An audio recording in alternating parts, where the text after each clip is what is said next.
Bueno, empecemos.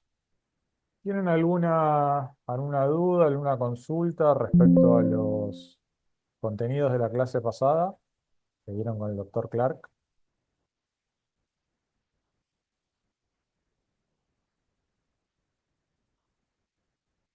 Bueno, mejor así. Recuerden que tienen en el campus la bibliografía complementaria, sobre todo de cuestiones de organización administrativa, división de poderes, función administrativa. Más allá de que, por supuesto, es muy útil la evolución histórica que vieron para tener un marco de lo que es el estudio del derecho administrativo como eh, estudio también de la función estatal, siendo necesario conocer cómo es la génesis del Estado, no va a haber en las evaluaciones consignas específicas respecto a esa evolución. Tal vez alguna cuestión está más puntual con respecto a los elementos que hacen al Estado, cuestiones que ustedes ya han visto también en derecho constitucional, no a lo que estrictamente tiene que ver con la evolución histórica. Eh, Aprovechemos y hagamos una mini introducción repasando algunas cuestiones de la organización del curso, ya que la clase pasada la dedicamos sobre todo al contenido de la charla que dio el profesor Clark y además acá había algunas cuestiones que habían quedado sujetas a confirmación por parte de la organización de la carrera. De todas maneras, creo que impactan más sobre la Comisión 2 del día martes y no tanto sobre nosotros. Primero, nuevamente, repasar cómo va a ser la organización desde el punto de vista del dictado de las clases. Yo voy a estar coordinando los encuentros. La mayoría de las clases van a estar a mi cargo. Luego van a tener docentes invitados, como fue en el caso de la primera clase, para dar temas específicos. La próxima clase que va a dar uno de estos docentes, todos de la cátedra, uno de Derecho Administrativo, dos de nuestra facultad, todos compañeros de cátedra, va a ser en la primera semana de mayo, si no recuerdo mal. Em, Así que nada, la mecánica con todos nosotros es muy similar. Ya los temas, o por lo menos su denominación más general, la tienen en el campus como el título de cada una de las unidades. Ahí también encuentran con el material correspondiente a cada uno de esos temas. Cualquier cuestión que a medida que vayan accediendo al material nos quieran consultar, por favor, nada, nos escriben o me escriben en particular. Eh, Después van a tener en cada una de las clases los datos de los profesores también invitados. Vayan ya siguiendo los temas correspondientes a la clase anterior y hoy cuando terminemos los correspondientes a esta clase, porque piensen que cuando cerremos este primer bloque, que va a ser con 5 clases de contenido, ya alargamos la evaluación, que ustedes lo pueden haber deducido en el campus de las clases que no tienen, digamos, del salto de clases de la clase 5 a la 8. Bueno, en el medio están la clase del parcial y la del recuperatorio. Eso cae en la semana del 13 de mayo. Ahí van a tener el primer parcial. Y su correspondiente recuperatorio la semana siguiente, que es el 20. Quiero cotejar que sean miércoles los 2 días y no sean las clases de los compañeros. No, ven, es martes. En nuestro caso sería 14 el primer parcial y 21 el recuperatorio. Obviamente los vamos a dar en horario de clase a través del campus. Usualmente bueno, hay consignas multiple choice, hay verdaderos o falsos. A veces hay preguntas abiertas, hay que ver cómo lo diseñamos, o sea, como para que ustedes contesten desarrollando la respuesta. Vamos a ver cómo lo diseñamos en este ciclo. Pero bueno, piensen que esas son las opciones. Son exámenes para contestar relativamente, o sea, están diseñados usualmente para que no les tomen mucho tiempo, así que probablemente tengan una de las horas de la cursada para resolverlo. O sea, ustedes lo activan el examen cualquiera de las 2 horas y les da una hora para resolverlo. Que ya les digo, por cómo están diseñados, es más que suficiente el tiempo. Tienen una instancia recuperatoria, como les adelantaba. Después del segundo bloque de contenidos, nuevamente, segundo parcial, recuperatorio. Y para quienes no lleguen a la instancia de promoción, que es con 6, esto, bueno, el régimen es el mismo que el resto de la carrera, se aprueba con 4, pero la nota para promocionar es un 6 en promedio. Si no llegan a esa instancia, tenemos una instancia de coloquio. En la última clase, creo que, ya les digo, es la segunda semana de julio, la última clase, la última semana de cursada, entre comillas, o de trabajo de este cuatrimestre que va a haber. Bueno, esperemos no llegar, que todos puedan promocionar, pero si de ser necesaria, bueno, vamos hablando un poco de cómo va a ser su, su organización y su metodología más adelante. Los coloquios suelen ser orales, no, para las carreras en general, derecho en particular, pero en general todas no, ya no son escritos, sino que son orales. Pero bueno, lo charlaremos más adelante. Trabajemos fuerte para no llegar a esa instancia y que puedan promocionar con las vías de evaluación ordinarias. ¿Alguna consulta con respecto al esquema de evaluaciones? ¿Quedó claro? Se escucha medio bajo, Perdón, profe. profesor, no se escuchó muy bien porque está bajo el audio. ¿Podría Ahí, repetir, por favor, la última parte? ahí se escucha Sí, mejor. perfecto. Justo le iba a decir lo mismo. ¿Se escucha mejor ahí? Sí, ahora se escucha un poco mejor. Sí, ahora se escucha Perfecto. mejor. Ustedes ya lo charlamos en la primera. Hay chicas, hay gente en sala de espera, profe, No, no tengo a nadie en sala de espera. ¿no? Bueno, No, pregúntenle a ver qué apellido es. Alfaro. Alfaro. Ya Ah, estoy aquí, gracias. perfecto. Sí, es Zoom. Yo veo que Ah, listo, listo. admito a la gente en sala de espera y se queda pensando un poquitito.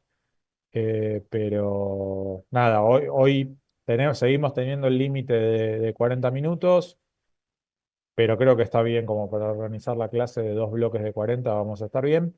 Eh, no hay problema ya con la cantidad de asistentes, así que no debería haber problema. Igual, de todas maneras, si algún compañero a través de los grupos de WhatsApp que ustedes tienen les comenta alguna dificultad para conectarse, me avisan. Lo mismo que la clase del doctor Clark, ahora que estamos hablando de la organización y más adelante que arranquemos con los contenidos, no es necesario levantar la mano en la plataforma, directamente se desmutean y participan sin problema. Me decían que les repita el tema del esquema de evaluaciones. Em, 2 parciales con sus respectivos em, recuperatorios. Primer parcial con todo el contenido que se llegue a dar hasta la clase anterior, digamos hasta una semana antes, va a ser dijimos el 14 de mayo, que cae miércoles. Si le estoy errando nuevamente, piensen, es esa semana. Su respectivo recuperatorio para quienes necesiten eh, tomarlo la semana siguiente, la del 2021. Seguimos con todos los contenidos del segundo bloque, segundo parcial, 1 de julio, su correspondiente eh, su correspondiente al recuperatorio la semana siguiente. Si no recuerdo mal, en esas semanas nos cae el 9 de julio, que creo que es miércoles, pero bueno, ya le digo, si cae ese día de feriado, lo que sea que sea la actividad, ya sea el primer parcial o el segundo, pasa para la semana siguiente. Se aprueban los exámenes con 4 y la materia se promociona con 6 promedio. O sea, necesitan para promocionar que en las dos instancias mínimo se tengan un 4 como nota de base, y en el caso de que en alguno de los dos exámenes tengan una nota inferior, bueno, deberán compensar con el otro. Si no llegan al 4, tienen la instancia, perdón, si no llegan al 4, desaprueban la materia. Si no llegan al 6, tienen la instancia de coloquio. Un último encuentro, el último miércoles de la semana de cursadas, creo, si no recuerdo mal, es la segunda semana de julio, la última antes del receso invernal. Eh, Se los confirmo más adelante, no está charlada la metodología, los coloquios, como las defensas de los TFI, cuando culminan la carrera, seguramente lo han hablado con algún compañero que ha cursado ya la licenciatura y la pudo terminar. El año pasado estuvimos acompañando las instancias de colación de grado y de presentación del trabajo final integrador del TFI. Esas instancias son orales. La instancia del TFI fue presencial, además. Tal vez el coloquio lo podamos charlar y se pueda hacer virtual. Lo que yo le repetía cuando me comentaron que se estaba escuchando bajo, trabajemos para no llegar a esa instancia. La instancia de coloquio es una instancia extraordinaria para llegar a la aprobación de la materia. Trabajemos para aprovechar las instancias ordinarias, que puedan, con los parciales, llegado el caso con los recuperatorios, aprobar la materia y nada, poder terminarla a término sin necesitar de esa instancia extraordinaria. Ahora sí se escuchó bien, ¿tienen alguna duda con respecto a estas pautas? Profe, consulta. Diga. Dijo que iba a dividir la clase de hoy en dos módulos, ¿puede ser?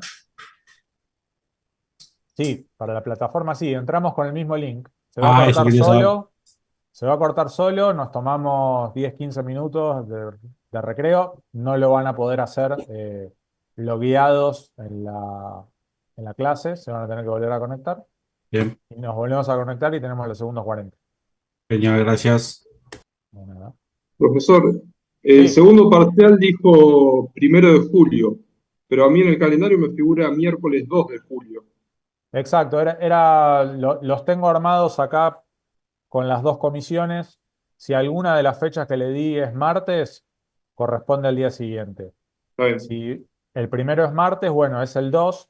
Lo que nos va a quedar un poco despegado es el recuperatorio, porque el miércoles 9, feriado, obviamente, eh, va a ser el recuperatorio de la clase siguiente. ¿Alguna otra duda?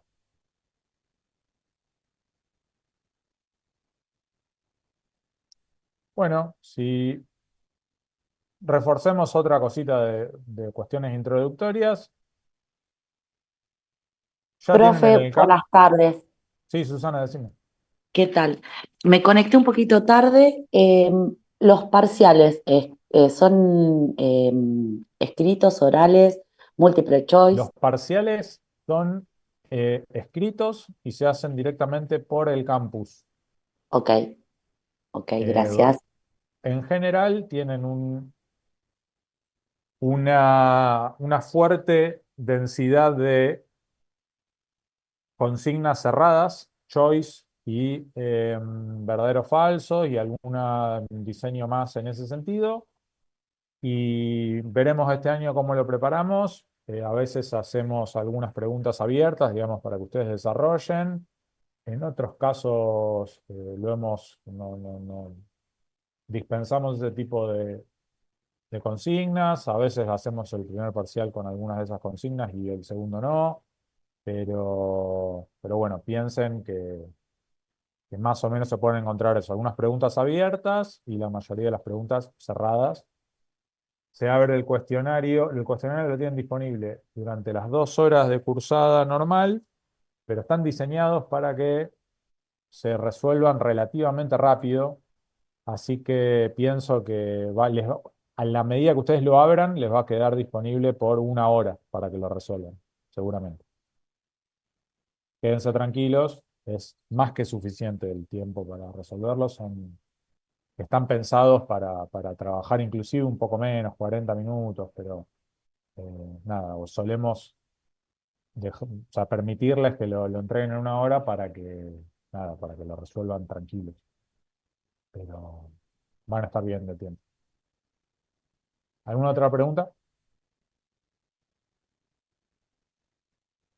Bueno, arranquemos con el tema de la clase de hoy, si les parece. A ver cómo estoy de tiempo antes del corte. ¿Les aparece a ustedes, chicos, cuánto tiempo queda de la sesión? A mí No, no. no parece. No, profe. No se No, visualiza. Qué raro. Me estaba apareciendo arriba y ahora no sé por qué. Bueno, en algún momento se cortará. Generalmente aparece, profe, cuando ya está quedando un minuto y pico, no Ahí sé. te notifica, ¿no? Sí, sí, te aparece un 10 aviso ahí. minutos antes, por lo general. Vamos Perfecto, a continuar con listo. este mismo Zoom, profe. Vamos a, sí, por ahora vamos a seguir trabajando. Para la clase de hoy, sí, obvio, el link es el mismo para la segunda mitad. Más adelante vamos a ir viendo, porque por ahora veo somos 99, podríamos estar trabajando en Meet, nada, que es un poquito más amable la plataforma. Después está la posibilidad de trabajar en Teams, la de Microsoft, pero la verdad yo creo que 2 bloques de 40 de desarrollo de clases está bien, es lo pedagógicamente recomendable también. Y no quería agregarles otra plataforma más. Particularmente yo tampoco estoy muy acostumbrado a trabajar con esa. Así que mientras laburemos bien con Zoom, más allá de que tengamos esta restricción de tiempo, lo trabajamos así. Si en algún momento hay alguna dificultad, vemos cómo lo cambiamos.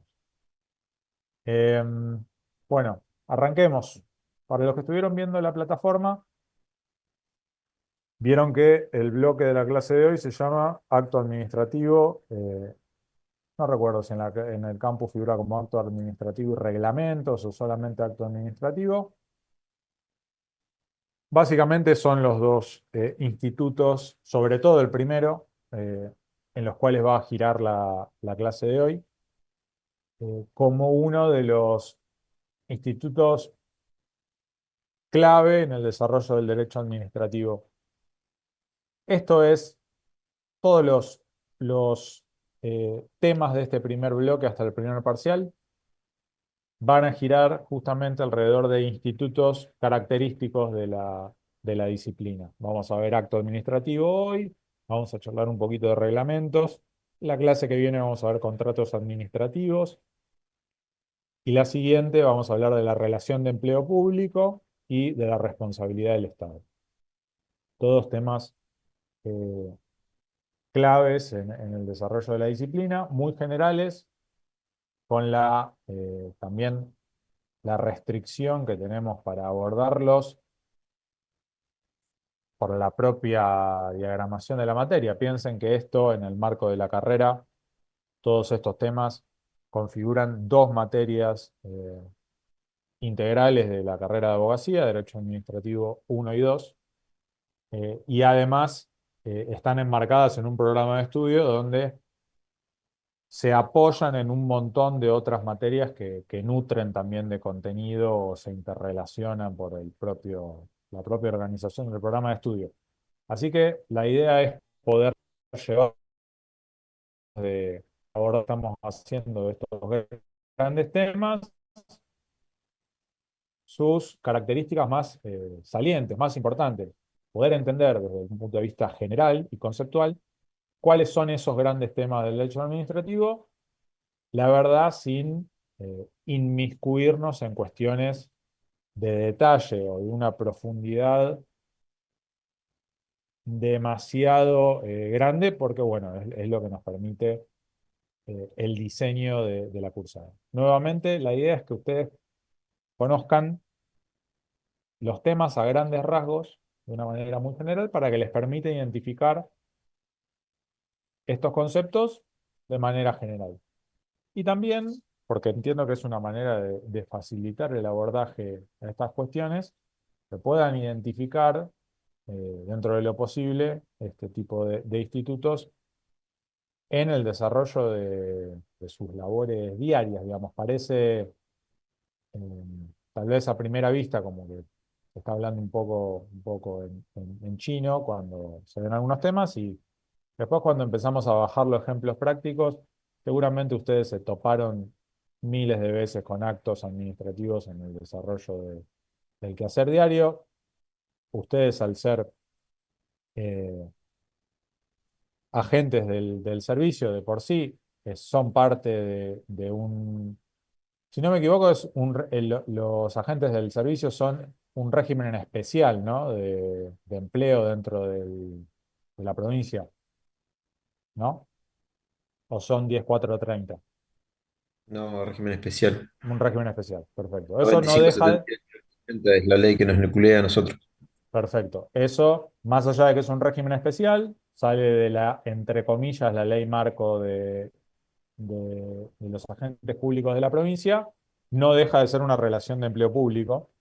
Lo van a ver en dos clases, a grandes rasgos cómo funciona, pero comparte las características. Entonces, no sé, si ustedes en el marco de esa relación de empleo los ascienden, ese ascenso se formaliza y se finaliza esa decisión, para decirlo de una manera coloquial, a través del dictado de un acto administrativo. Si les autorizan alguna licencia, seguramente lo hagan a través de un acto administrativo. Si se la deniegan también, si le imponen una sanción también. Entonces, están familiarizados, seguramente a través eh, del día a día con ese tipo de decisión. Bien, primer abordaje, más allá de esta introducción respecto a por ahí cómo se han ido topando con distintos actos. En general, cuando damos estas clases, buscamos identificar al acto con la decisión de las autoridades competentes de la administración, como para hacer una primera relación extremadamente general. Y después ir, de alguna manera, quitando, dependiendo de las características que tenga o no esa decisión, del concepto general qué cosas son, más allá de ser decisiones de la administración, no son actos administrativos. Estudiamos el acto administrativo en particular porque es la figura más relevante, de mayor magnitud, eh, donde se encuentran o sea, donde se vehiculizan la mayoría de las decisiones de la administración, pero no es la única. Entonces, en una primera etapa identificamos cualquier actividad o muchísimas de las actividades estatales en el ejercicio de su función administrativa culminan con el dictado de un acto administrativo. Pero no todas las decisiones de la administración son actos administrativos. Entonces, nuevamente, identifiquemos decisión, acto administrativo en un primer lugar, y ahora, al analizar una definición que hace la doctrina al respecto, vayamos despejando otras decisiones que no entran dentro de esta categoría. Antes de entrar en la noción de acto que nos otorga uno de los grandes maestros del derecho administrativo, Agustín Gordillo, que de lo que en la bibliografía sugerida van a encontrar varios capítulos, una pequeña, una pequeña digresión respecto a la normativa aplicable. Nosotros, como les decía, vamos a hacer un abordaje más bien conceptual. No vamos a profundizar demasiado en cuestiones normativas. Yo quiero que entiendan que es un acto pero no les voy a pedir luego, no sé, plazos específicos que dice la ley al respecto. Porque nuestra idea es que lo entiendan desde un punto de vista conceptual, pero no, eso no quita que corresponde que les indique para que ustedes la puedan identificar y en el caso que necesiten puedan acceder a la normativa que rige estas cuestiones. No recuerdo si en la clase anterior Rafa hizo hincapié en esta cuestión, pero el derecho administrativo en general es eminentemente local, digamos, tiene para cada uno de sus institutos regulaciones específicas dependiendo de la jurisdicción. ¿Qué quiere decir esto? Ahora estamos viendo acto. Acto es parte, si se quiere, en lo que es normativa, de la misma normativa que rige a los procedimientos administrativos. Otro tema que vamos a ir viendo en clases siguientes. La ley de procedimiento administrativo en la provincia de Buenos Aires es el decreto ley 7647 de 1970. A partir de su artículo 103, este decreto ley tiene algunas cuestiones relativas al acto. Yo no les voy a preguntar en los exámenes cuestiones específicas de esa regulación, pero si pueden acceder, sería útil. Sepan también que en las distintas jurisdicciones van a encontrar leyes análogas que también rigen el procedimiento, eh, muy parecidas, en general son muy parecidas, pero bueno, pueden variar justamente en las cuestiones que decíamos recién. Pueden haber plazos diferentes, denominaciones de los órganos que participan diferentes, eh, pero a grandes rasgos van a ser muy parecidas. O sea, en el ámbito federal va a haber una ley de procedimiento administrativo, la provincia de Mendoza tiene una ley de procedimiento administrativo, La Pampa y así por todas las jurisdicciones. Lo mismo va a pasar la clase que viene cuando veamos contratos. Las regulaciones, cada jurisdicción tiene una diferente. Cuando veamos responsabilidad del Estado pasa lo mismo, y lo mismo con empleo público, lo hablábamos hoy, la 10430 es provincial. Después está la ley marco nacional para los empleados públicos o agentes del Estado Nacional. Esto tiene que ver con que eh, las potestades de regulación de estos temas, seguramente lo vieron ya en Derecho Constitucional el año pasado, bueno, entran dentro de las potestades no delegadas por las provincias a los órganos federales. Nuevamente, se las nombré. Si pueden acceder a esos artículos, buenísimo. No va a haber preguntas específicas respecto a lo que establece la ley. Lo vamos a ver con una aproximación más conceptual. Esta aproximación conceptual inicia con una noción de lo que es el acto administrativo para la doctrina en general, que se apoya en puntualmente en la denominación, perdón, en la conceptualización o en la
en estos poquitos minutos que nos quedan del primer bloque, vamos a desmembrar, a desmenuzar la primera parte de esta definición, y de ahí vamos a obtener cuáles son los elementos esenciales necesarios para identificar un acto cuando ante el análisis de una decisión de la administración nos encontremos que ésta cumple con todos estos elementos, efectivamente nos encontraremos ante un acto administrativo. En el caso de que alguno de ellos falte, tal vez nos encontremos frente a alguna decisión de otro tenor, muchas de ellas nominadas, y bueno, las iremos marcando a medida que hablemos de cada uno de estos puntos. Como les decía, arrancamos con esta definición de acto para, por exclusión, tal vez denominar otro tipo de decisiones que son, son también decisiones de administración, pero no son actos administrativos propiamente dicho. Rápido, antes que nos coma el tiempo. Primera parte de la definición. El acto administrativo es siempre una declaración. Esto quiere decir que es una exteriorización intelectual, una manifestación realizada a través del lenguaje en el mundo real. Dos cuestiones que busca hacer hincapié esta parte de la definición. Por un lado, en que se traspasa y se analiza específicamente la manifestación en el mundo real, en el mundo de la experiencia, y no la voluntad interna del funcionario. Vamos a decirlo de esta manera simple, después vamos a hacer vamos a volver 2 minutos sobre este tema, pero piénsenlo como que lo que importa es no la voluntad interna del funcionario, sino lo que efectivamente ha trasladado al mundo real a través de su decisión. Lo que efectivamente no sé, en el decreto el gobernador escribió en la parte resolutiva y no aquello que queda en el ámbito interno, que además sería difícil de acceder. Por otro lado, vean que cuando definimos en qué consiste el medio por el que se traslada de este mundo interno del funcionario a el mundo real, hablamos del lenguaje en términos muy generales, porque de alguna manera el ejemplo o la manifestación que sale de manera más simple es la del acto administrativo escrito, digamos, una resolución, una disposición, un decreto, pero hay otros tipos de actos administrativos, por ejemplo, no sé si la palabra es excepcionales, pero son menos comunes, no responden de forma tan directa a una definición más clásica. Por ejemplo, los actos administrativos verbales, orales. Una orden de alto de un policía es un acto, se podría considerar un acto administrativo. Si ustedes, cuando terminemos con esta definición, la atraviesan, esa orden de alto, por todos estos elementos, probablemente los cumpla o debería cumplirlos todos. Por eso él se considera un acto administrativo. Una señal de tránsito, más allá de que utiliza no un lenguaje simbólico más tradicional, sino el de un signo, como doble a la derecha o no, un desvío, lo que sea, también puede ser considerado un acto administrativo. Una consulta. Sí, Mauricio, decime. Una orden legalmente impartida de Sí. nosotros como funcionarios hacia, no sé, hacia un subalterno, ¿también es un acto administrativo? Si cumple con todos estos elementos que vamos a ver hoy, sí. Después, por otro lado, por ejemplo, y esto lo vamos a completar, ojalá lleguemos a verlo al final de la clase, y si no les va a quedar para que lo vean ustedes y lo repasemos rápidamente en el principio de la clase que viene. Un tema clave sobre todo si estás impartiendo una orden, más en en una organización como pueden ser las fuerzas de seguridad o el servicio penitenciario, es la competencia de quien emite la orden, digamos, que sea dentro de la escala jerárquica de la organización alguien con la aptitud de brindar esa orden.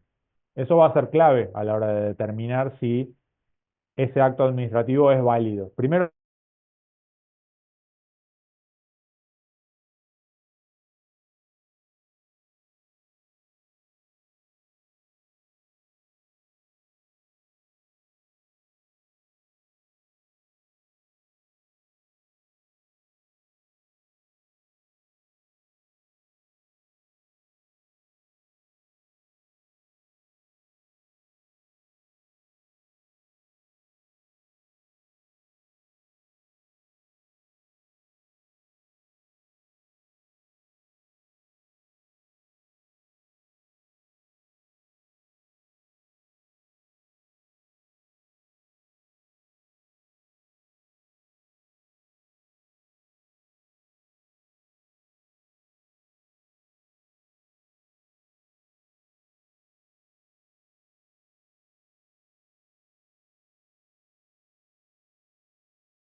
Hola,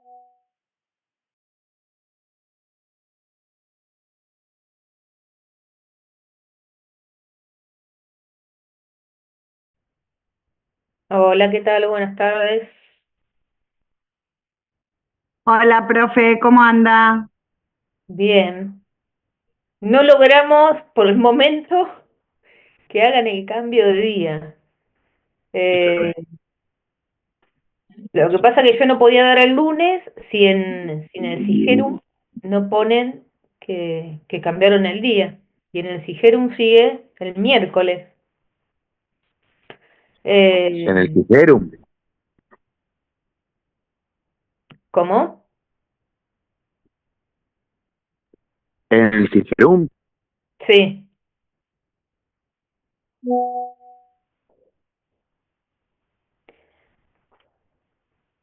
Sí, sigue estando los miércoles, ya hablamos con los de la facultad, con los de institutos, todos, y, y proponían que nosotros dividamos la gente y lo que pasa es que se tienen que matricular, porque si no, si ustedes no se matriculan en una cátedra o en la otra, no pueden ingresar después al campus de la cátedra, lo cual lo tiene que resolver la facultad, o sea, no nosotros como docentes. Así que, nada, la otra cátedra tiene como ciento y pico de alumnos. ¡Qué Eh, barbaridad! Igual, nosotros con los compañeros hablamos por ahí, tenemos grupos de WhatsApp, y lo que sí, vemos es que este año, a pesar de que está bien, el año pasado teníamos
Dale, Lito. ¿Los ahora?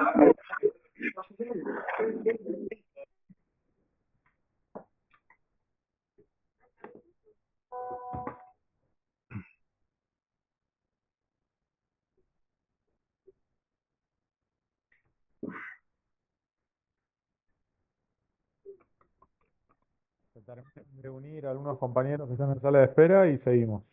Justo nos cortó.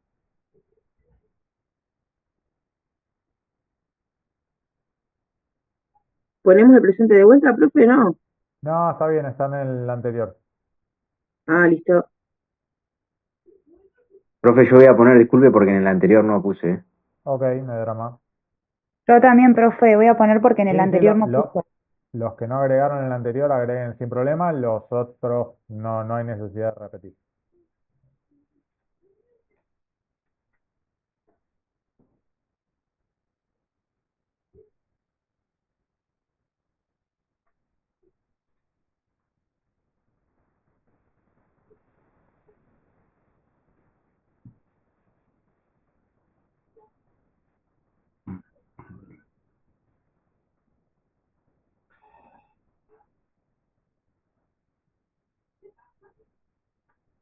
Pica, Bien, tenía que ganar 3-0. Chan, chan, chan, chan, chan, chan.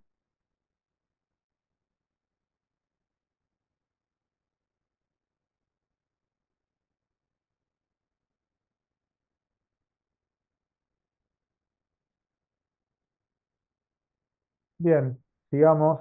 Justo nos habíamos quedado, nos cortó la sesión, lo que había consultado el compañero con respecto a una orden de un superior, cuestión que se podía dar en la práctica dentro de sus labores. Efectivamente, una orden sí puede ser considerada como un acto administrativo, siempre y cuando, estábamos cerrando justo con esa idea, cuando se cortó, cumpla con el resto de los elementos o características que estamos viendo en esta decisión, en esta definición, y otros elementos que les va a quedar a ustedes para ver, de acuerdo a una indicación que voy a hacer sobre el final de la clase.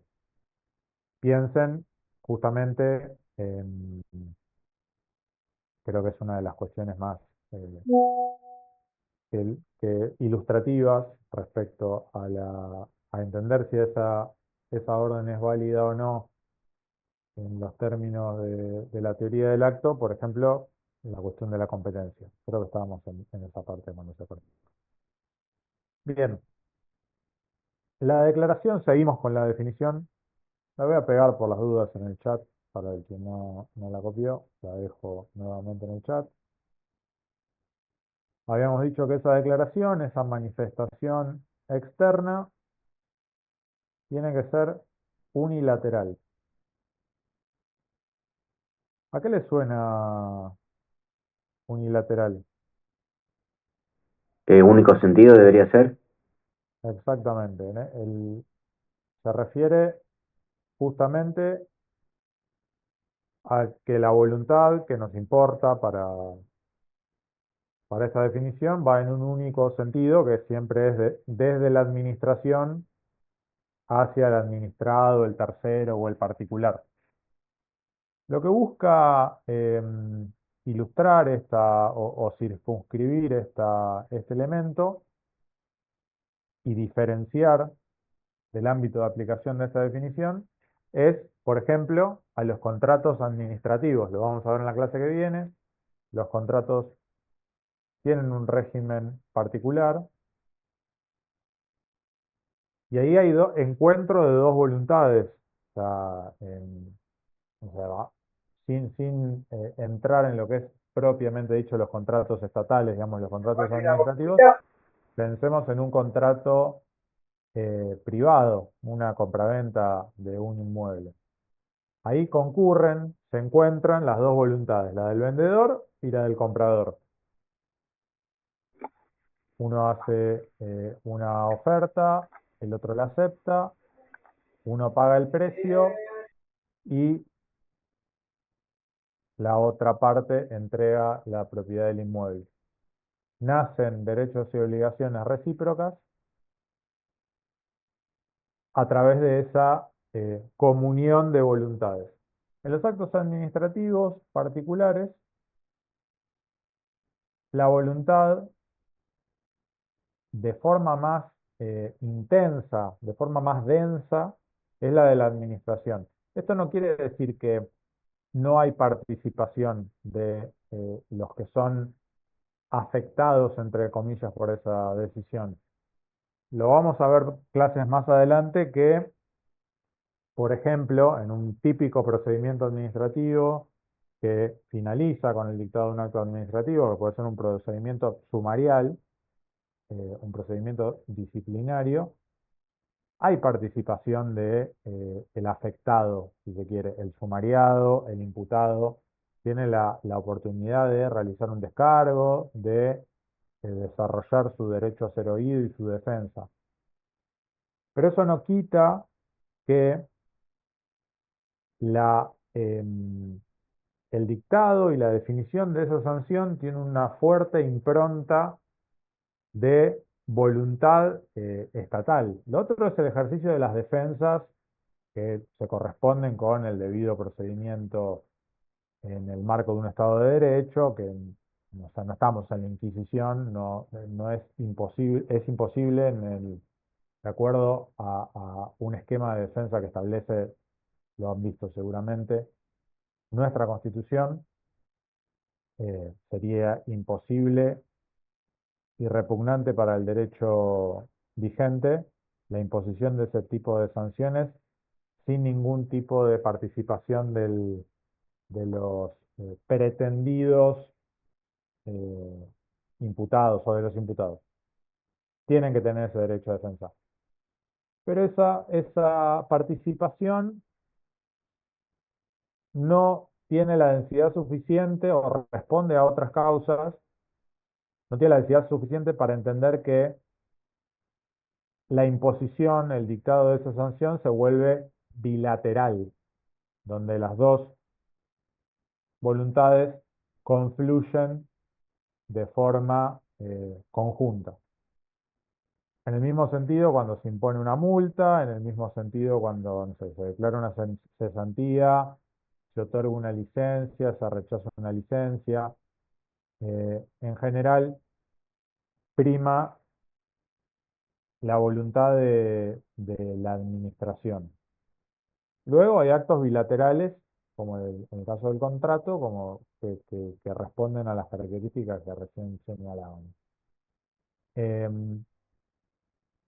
No en los actos bilaterales piensan también que hay, como en el caso del contrato, intereses contrapuestos que confluyen en ese encuentro de voluntades. Bien, repasemos. Declaración unilateral.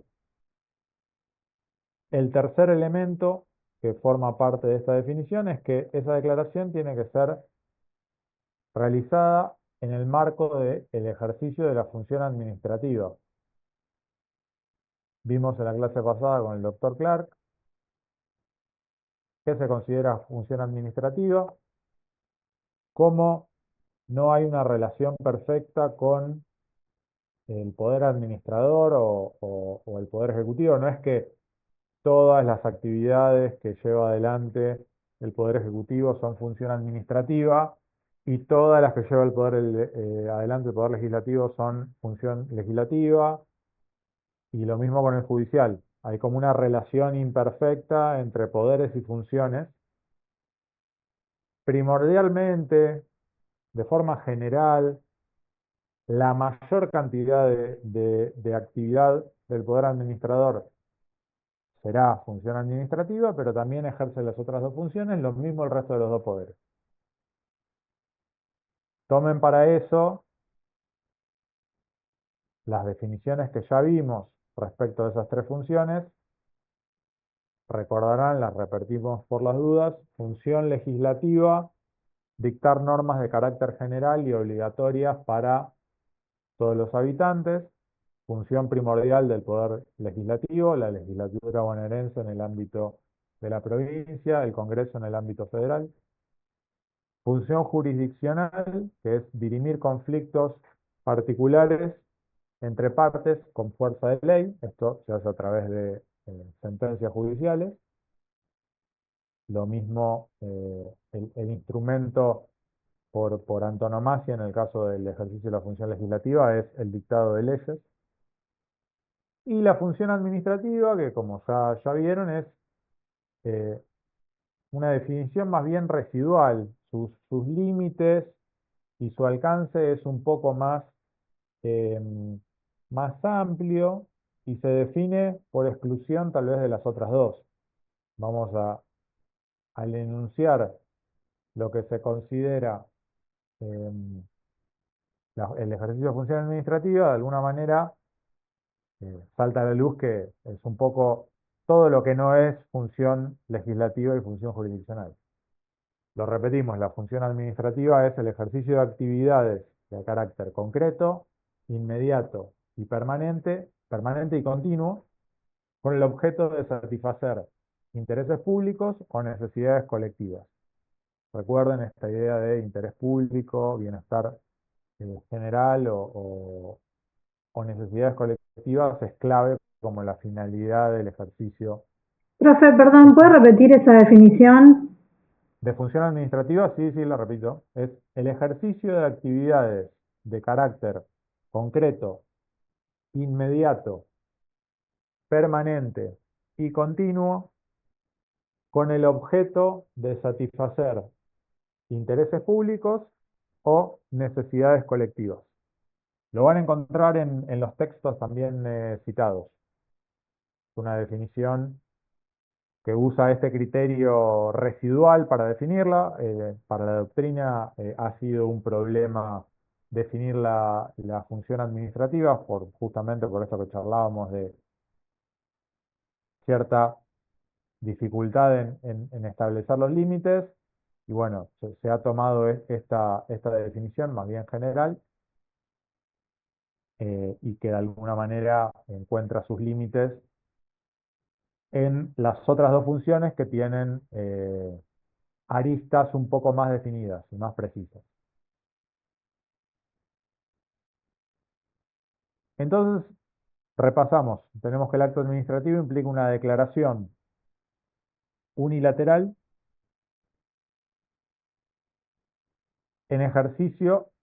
realizada en ejercicio de la función administrativa. El cuarto elemento entiende que de esa declaración tienen que surgir efectos jurídicos. Esto quiere decir que a través de esa declaración produce, por ende, a partir de esa declaración, se crean, se adquieren, se modifican o se extinguen derechos u obligaciones. Nuevamente, repasen los ejemplos que venimos dando de actos para bajarlos a cuestiones concretas. Designaciones, cesantías, ascensos, adjudicaciones, no lo charlamos en la clase de hoy, pero una adjudicación en el marco de un procedimiento licitatorio o de compras. Autorizaciones en general, denegaciones, no sé, autoriza una licencia, deniega una licencia. Todas esas cuestiones implican la creación, la adquisición, la modificación o la extinción de algún derecho. La mayoría de los casos que estamos dando como ejemplo, para algún agente o funcionario de la administración, también puede ser para un oferente o para un particular. Piensen o un tercero, ¿no? Si dicto una multa en el marco de las competencias del control de tránsito que se pueden dar a nivel municipal, bueno, eso es para cualquier particular administrado, puede ser desde un conductor a un transeúnte. Las del marco del empleo público para cualquier agente, en un procedimiento de licitación para un oferente. Bueno, esos serán los afectados a quienes estos efectos jurídicos alcancen. Pero bueno, de de ese acto van a surgir algunos de estos efectos. Habíamos adelantado cuando arrancamos con la definición que nos vamos al afinar la definición de acto administrativo, van quedando otras decisiones de la administración afuera. Y en este caso podemos encontrarnos, o ustedes se pueden llegar a encontrar con otro montón de decisiones en el marco de la administración donde no nacen, no hay efectos, no hay producción de efectos jurídicos. Eso se los conoce normalmente como meras declaraciones de la administración, actos de la administración. Recuerden, acto administrativo, lo que estamos viendo, actos de la administración. En la denominación hay una pequeña diferencia en cómo se encuentra conceptuado. Meras declaraciones de la administración, lo vamos a repasar al final de la definición, pero hay muchas como definiciones y toman muchas formas.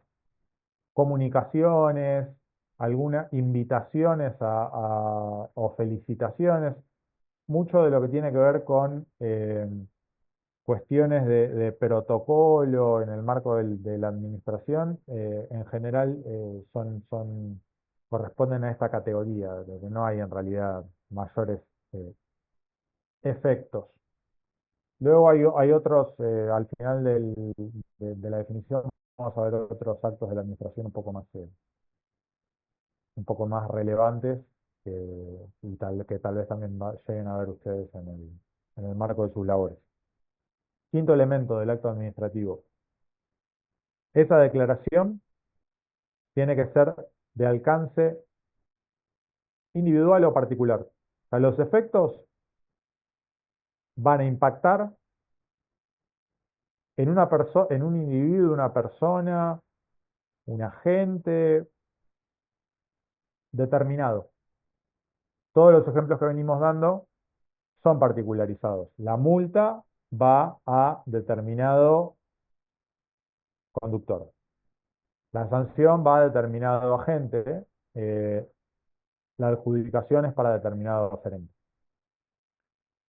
No confundamos esa determinación con la posibilidad de que esa individualización o particularización sea plural.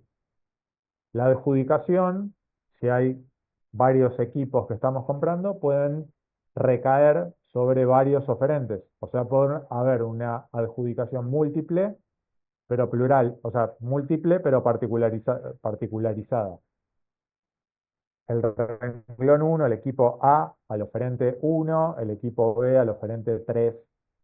En un mismo acto, en una misma disposición, podemos establecer multas para varios conductores. Eso es más raro, la verdad, que se dé. Podemos establecer en un mismo procedimiento varias sanciones, pero siempre a sujeto determinado. Lo que busca excluir de esta definición, esta parte de la definición, es los actos administrativos que están dirigidos a sujetos indeterminados. Esto es a un grupo generalizado, puede ser todos los habitantes, o a un grupo determinado, pero no individualizado. Por ejemplo, todos los agentes del servicio penitenciario bonaerense. Lo que hace esta parte de la definición es excluir a los actos administrativos de alcance general o reglamentos. Esa es la otra denominación que van a encontrar. Este es el otro gran grupo de actos administrativos que nosotros vamos a mencionar. Sobre el final de la clase vamos a ver 2 o 3 características, pero no vamos a ahondar más porque vamos a trabajar sobre todo sobre la definición de acto administrativo particular, que es la concepción que estamos diseccionando hasta ahora. Pero sepan que hay otro gran concepto, que es el del reglamento, que su característica principal, después vamos a ampliar algunas otras, es que están dirigidas a personas indeterminadas. Por ejemplo, no sé, lo pienso ahora desde el lado de nuestra facultad. El reglamento para el uso de aulas está dirigido de forma indeterminada a todas las autoridades, todos los docentes, todos los no docentes, que bueno, revistan esa calidad en el momento que se dicta el reglamento, hasta que se lo derogue y deje de ser aplicable. Vean la diferencia entre, no es que va dirigida a el titular de la cátedra 1 de tal materia, nombre y apellido, y así te determina todos los docentes a los que los aplica. Es a todos los agentes, funcionarios, docentes, no docentes, inclusive alumnos podría ser, que son el ámbito de aplicación acotado porque no tiene sentido su materia que esté dirigida a otros habitantes fuera de la comunidad universitaria, define su conjunto de aplicación, pero no va a individualmente cada persona. Los actos administrativos de alcance particular lo estuvimos viendo, va prácticamente con nombre y apellido. O sea, la multa es no a todos los alumnos de la facultad, es a vos que, no sé, perdés la materia porque te quedaste libre por falta. Última característica que establece la definición. Ese efecto jurídico particularizado o individualizado produce sus efectos de forma directa o inmediata. Esto implica que no hay intermediación entre el dictado del acto y sus consecuencias. ¿Qué excluye de la definición de acto administrativo? Este es otro de los meros pronunciamientos o informes preparatorios o actos de la administración que se excluían. Por una parte, cuando hablamos de no tener efectos jurídicos, bueno, hay otros que tienen efectos jurídicos, pero no de forma inmediata. Entonces, por ende, no son actos. Me refiero, por ejemplo, el ejemplo más claro es el de las opiniones de los organismos técnicos en el marco de la administración. Pericias, informes técnicos, dictámenes, lo van a encontrar en un montón de temas puntuales, dependerá del organismo, hay uno muy especializado, no sé, hay informes en el ENRE que serán de ingenieros que vean cuestiones específicas del mercado eléctrico, y después hay algunos más que pueden llegar a ser más cercanos para nosotros, como los dictámenes de los servicios jurídicos de asesoramiento permanente, o sea, el famoso dictamen de la asesoría letrada o de legales, que se encuentran en todos los organismos y que es, lo vamos a ver más adelante, un elemento esencial antes del dictado de la mayoría de los actos administrativos. El famoso paso por legales. Per se, ese acto, ese informe, ese dictamen, ese informe preparatorio, no produce efectos jurídicos de forma directa sobre, sobre el individuo, porque no deja de ser una recomendación a la autoridad. La autoridad lo toma, veremos después, dependiendo de la reglamentación, si es vinculante o no, pero inclusive cuando es vinculante, digamos que obliga a la administración a tomarlo, se necesita todavía la decisión de la autoridad. Necesita que la autoridad competente emita el acto, tal vez compartiendo todo lo que le recomienda el servicio jurídico. Pero los efectos surgen del acto de la autoridad, del gobernador, de cualquiera de los ministros, depende un poco de la competencia, de qué acto en particular estemos hablando. A veces la competencia está bastante más abajo, piensen, no sé, hay licencias que a veces un director general o un director común te las pueden otorgar, la competencia está ahí. El informe que le hace Recursos Humanos o el área de personal no es el que te deniega o te aprueba la licencia. Es solamente un informe. La decisión está en la autoridad competente. Y esa competencia Profe, perdón, Sí, decime, Natalia. me perdí un poco. Todos los ejemplos que está dando de estas, en caso de un reglamento, una pericia o lo que sea, no son directos. Si es un informe preparatorio, pericia.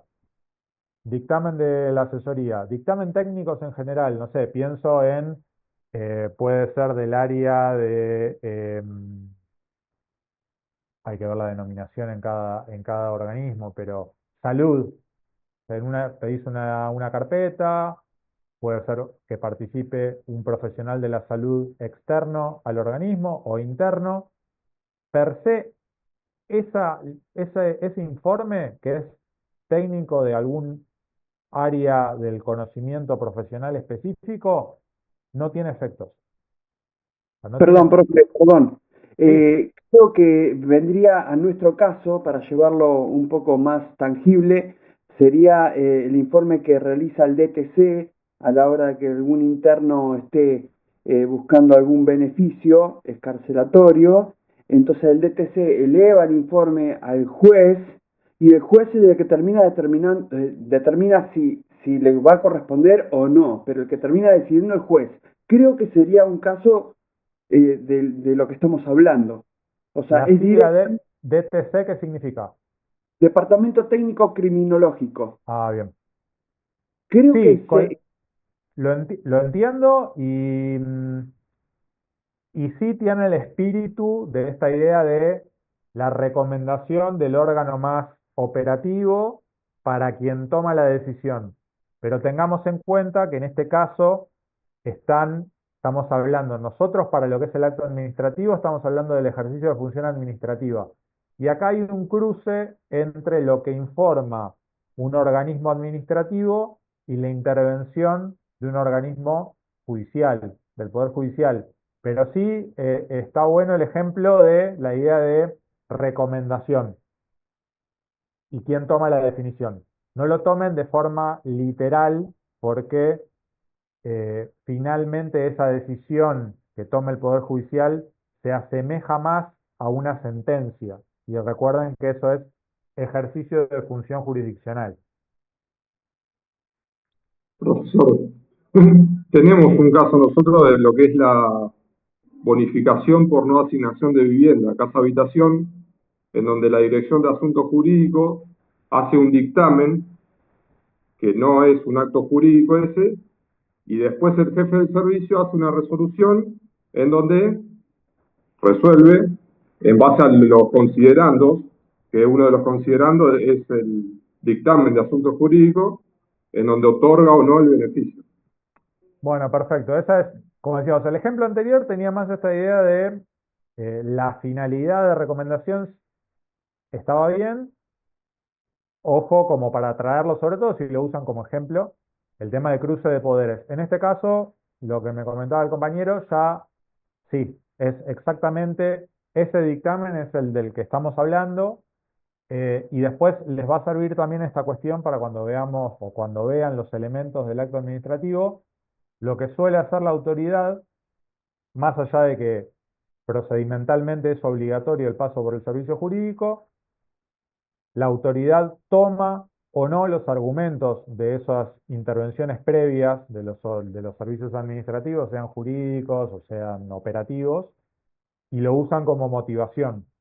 Es como el fundamento del acto. Yo te autorizo algo usando los argumentos que me dan mi servicio administrativo y jurídico, o te lo deniego también utilizando esos argumentos. Eso, bueno, conforma la motivación del acto.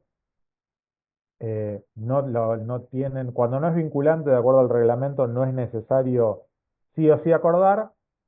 En el caso de apartarse, sí es necesario hacerlo de forma expresa, fundamentando por qué uno se aparta.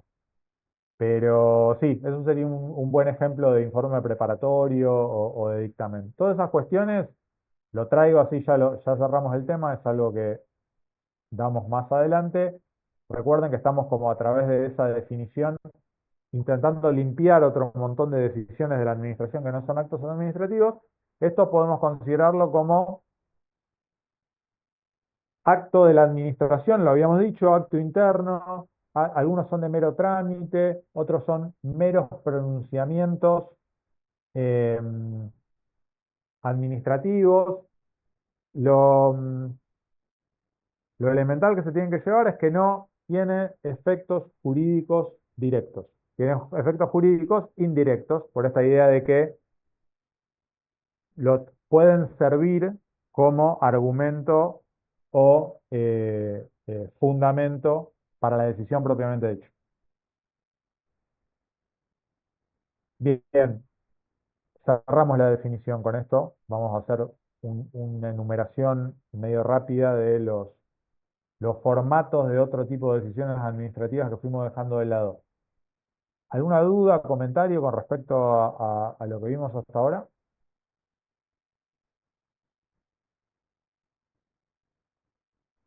No, yo quería consultar, profesor, ¿qué pasa con los plazos para que se resuelva un acto administrativo? Ejemplo, un sumario administrativo, una audita del servicio a nivel ministerial, tarda 5 o 10 años. A mí me ha pasado particularmente que estuvo 7 años en sumario, lo cual me ocasionó un perjuicio en el ascenso y demás. Después tiene que hacer recursos que también tienen su demora. Como que no se respetan bien los plazos o no hay plazos de la Sí, ese administración. es un tema puntualmente en el procedimiento administrativo. En el procedimiento judicial también, en el caso, o les puede haber tocado de forma directa o seguramente eh, por cuestiones que se conocen más a nivel, no sé, de noticias, esto de después de 20 años hay sentencia. Ustedes saben que esos plazos son muchas veces muy lentos. Es una cuestión muy compleja con el procedimiento administrativo. Depende el plano específico, los reglamentos que rigen los procedimientos en particular de los que estemos hablando. Hay plazos ordenatorios a veces, que muchas veces no se cumplen.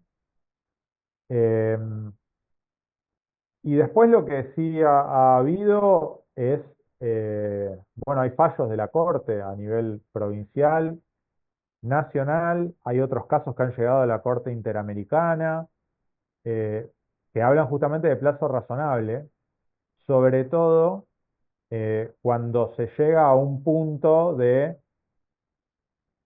que bajo ningún concepto se puede entender que fue necesario para tramitar determinada cuestión, nada, esa cantidad de años que nada, totalmente está fuera de escala.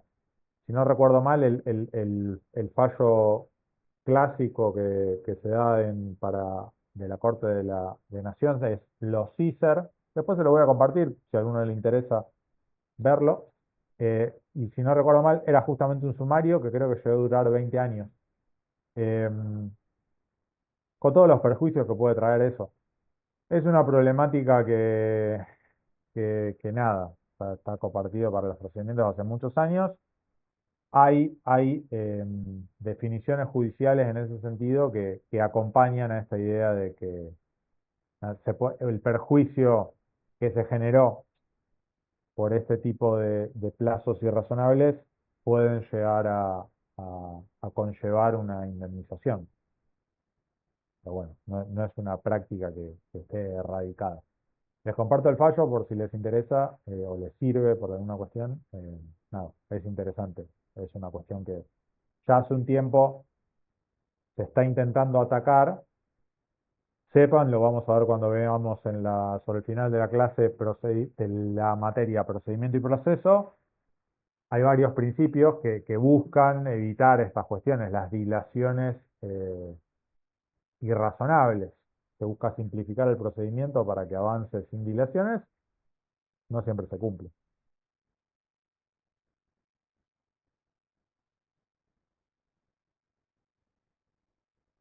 Les Una decía, consulta. sí, Dentro del procedimiento administrativo, trayendo a colación lo que decía mi compañero y Gustavo, ¿hay alguna especie en algún procedimiento administrativo hay alguna especie de, vamos a decirle, sanción o alguna medida disciplinaria para quien, por ejemplo, dilate un trámite administrativo? Suponte hoy en día con la cuestión de GEDEVA, se puede saber en qué momento llegó a la casilla a su GEDEVA, en qué momento lo firmó, cuánto tiempo lo tiene. Esto, ha mejorado, es positivo en cuanto a los procedimientos administrativos, porque es muy común dentro del servicio esta tardanza de años. Sí, no tengo la manera, digamos, de medir lo que modificó no solo GEDEVA, sino la imposición, la implementación del expediente electrónico en prácticamente todas las grandes jurisdicciones del país. Cada nación y provincia tienen expediente electrónico, un montón de organismos se están sumando. Como vos decís, eso da la posibilidad de forma bastante simple de establecer algunas cuestiones de tiempo de tramitación, determinar dónde se frena algún expediente o no. O sea, eso es entiendo que es eh, más fácil medir esas cuestiones. No sé efectivamente si se mejoró, sí era parte de los fundamentos para implementarlo. Pero dentro de un procedimiento Con respecto al... Sí, dentro de un procedimiento administrativo, ¿puede estar contemplado esta cuestión de los tiempos y de una medida disciplinaria? ¿O está yo estaría divagando ya? No, no, está contemplado desde un punto de vista general la idea madre de la simplificación. Cuando vayamos procedimiento vamos a ver que uno de los principios específicos del procedimiento administrativo, inclusive antes de la implementación de sistemas informáticos, era la celeridad, la eficacia y la simplificación de procedimientos. No recuerdo ahora puntualmente si la 76, el decreto de ley en provincia, al igual que lo es en la normativa aplicable en nación, establece de forma específica una sanción disciplinaria por dilación y además en qué parámetros se establece si qué es dilación y qué no. Porque ustedes recordarán, en algunos casos sí se establecen los plazos para decidir, pero en otro montón no. O sea, y además esos plazos después se establece que, bueno, no son al final no precluyen etapas, sino que son ordenatorios. Y si no se cumplen, se justifica por qué no se cumplió y ya está. Complejidad del trámite y listo. Les puedo buscar como ejemplo, ya que podría ser interesante en alguna de las normas que por ahí vayamos viendo, alguna definición respecto a ese tema. Pero sepan que no es tan simple y en general lo medimos, pienso en los casos que trascendieron o sea, los casos que hablamos hoy, corte, ya sea a nivel provincial o nacional, o inclusive en organismos internacionales, se basan no en el incumplimiento específico por un día más, un día menos de definición, sino de que ya el plazo era totalmente irrazonable, no supera un test de razonabilidad de acuerdo a medios y fines. Y es patente esa irrazonabilidad. 20 años un sumario. No es que, che, la autoridad no determinó la sanción en 60 días.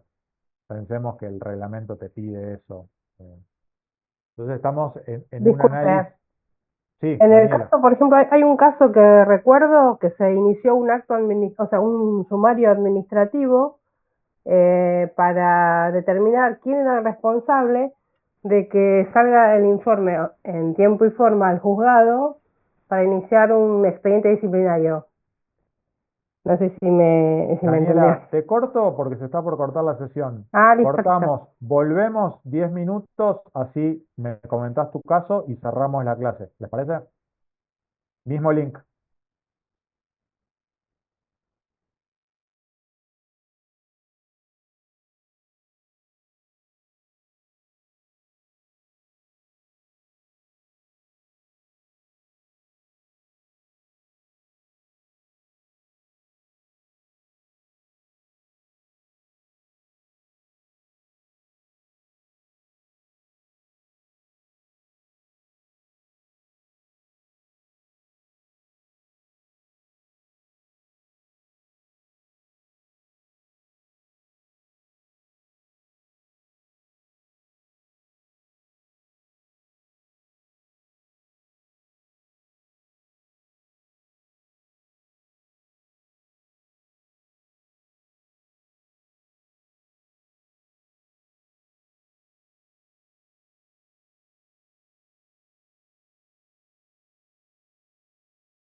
Daniela, sí, te corté.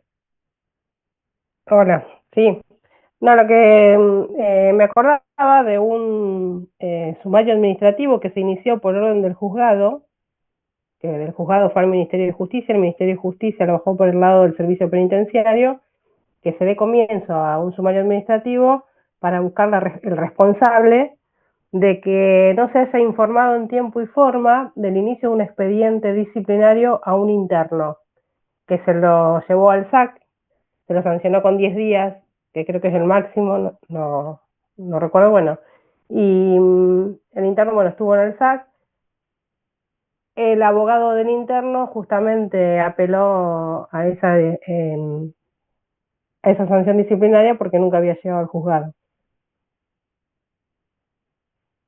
Que en realidad sí llegó, pero eso se descubrió después con el sumario administrativo que se inició.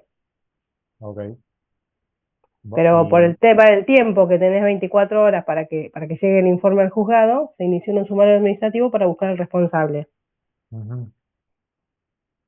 Sí, ahí hay otras cuestiones, me parece, nuevamente, que es el cómo tramitan algunas cuestiones entre el servicio, el SPB como organismo administrativo y el Poder Judicial, que nada, son cuestiones que si se quiere aplican más, eh, o sea, hay obviamente algunas regulaciones específicas, pero es más una pata judicial que estrictamente lo que estamos, que la administrativa. Sí, en relación a lo que vos decís, ya cuando empieza a tramitar el sumario, eso está de nuestro lado, digamos, del lado de un procedimiento administrativo. Em, Les voy a buscar a ver si encuentro alguna sanción específica relacionada a la tramitación dilatoria, digamos, de ciertos trámites, a ver si por lo menos encontramos en general algún diseño en ese sentido, más allá de lo que hay es normas muy generales que buscan fomentar la tramitación ágil, simplificada, etc. Quería cerrar la clase indicándoles algo para que vean, y lo que que correspondía a la charla, a la clase de hoy, no vamos a llegar, pero quiero que lo vean, es parte del contenido que se va a evaluar, eh, que es el tema de los elementos del acto administrativo. Nosotros acabamos de descomponer una definición de Gordillo, una doctrina, para entender todo lo que conforma esa definición y entender qué es un acto y qué no, qué es otro tipo de decisión de la administración. Luego, la normativa establece determinados elementos que necesitamos corroborar en el caso concreto, cuando nos encontramos ya ante un acto. O sea, esto es un acto, sí o sí. Debería contar con estos elementos. Si no cuenta con estos elementos, ese acto administrativo es inválido. O sea, tiene que ser tachado de nulo por no estar dictado, sancionado, conformado de acuerdo a la normativa vigente.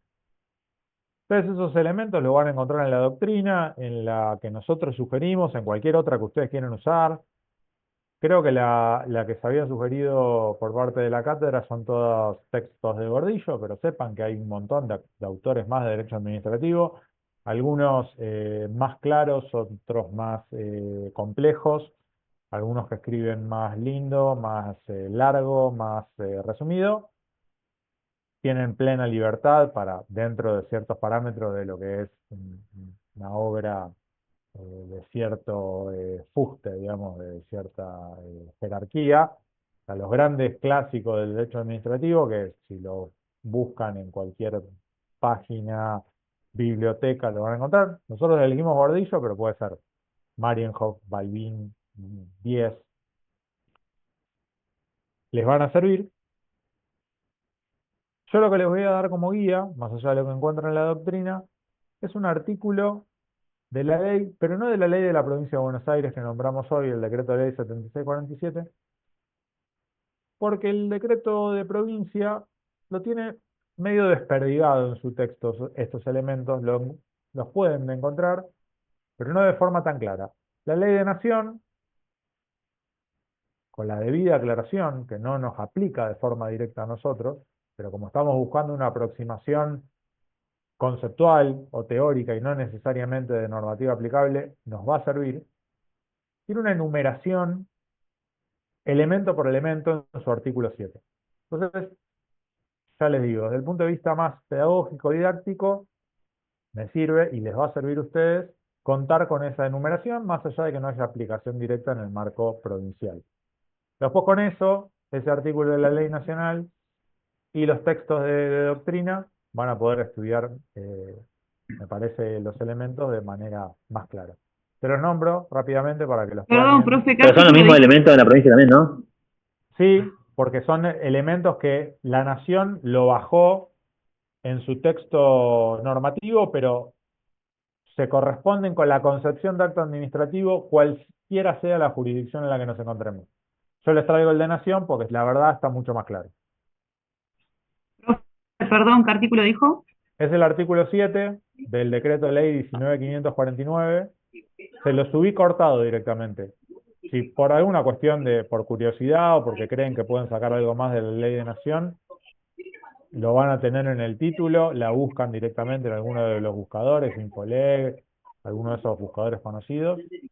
Pero yo les corté los artículos 7 y 8 ya para que lo tengan a mano. Los elementos son, lo digo muy rápido, competencia, causa, motivación, procedimiento, finalidad y forma.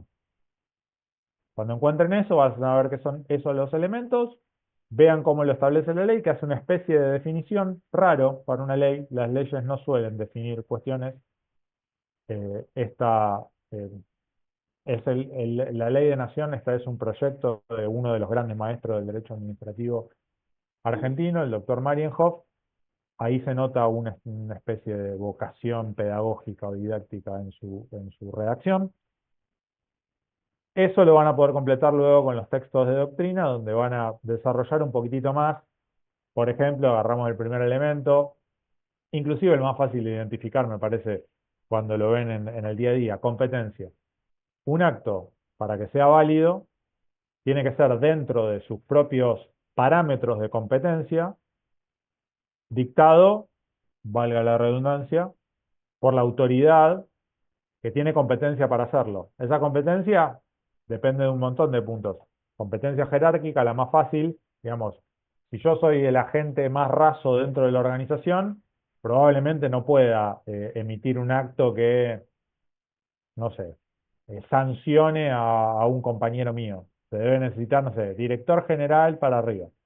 Después habrá de materia, habrá cuestiones de recursos humanos o de personal, que estará el director general de personal para dictarlas, y otro montón de cuestiones que quedarán para otras